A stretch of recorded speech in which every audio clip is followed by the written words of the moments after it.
And I want to say here, and you might find this hard to believe, that when I took the test for my license at 17, I drove backward way better than I drove forward. Yeah, no, I'm totally serious, okay? So I'm in this test, for my driver's license. I went with my girlfriend's brother who lent me his car. And you had to do all the hard stuff back then, like 3-point turn. Perfect. Okay, parallel park. Perfect. Drive backward. Perfect.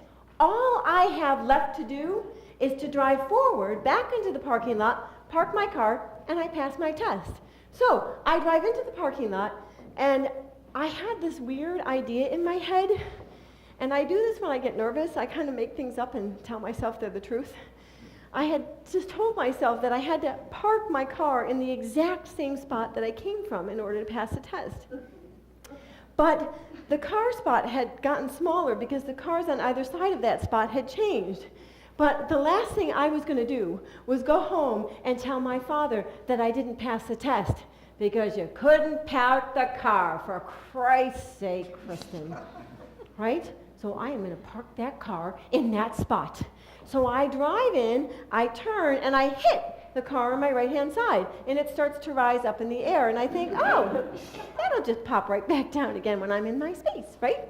And the police officer next to me wasn't saying anything, so I figured I was okay, but I didn't realize that he was in shock, right? So I keep turning my car, and this other car keeps popping up into the air, and I keep thinking, when is this car going to pop down into place? And I'm going and going, and all of a sudden I hear behind me, Kristin, stop.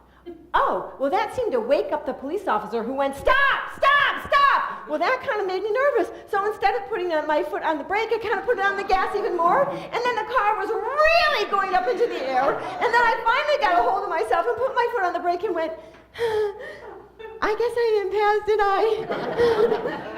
No.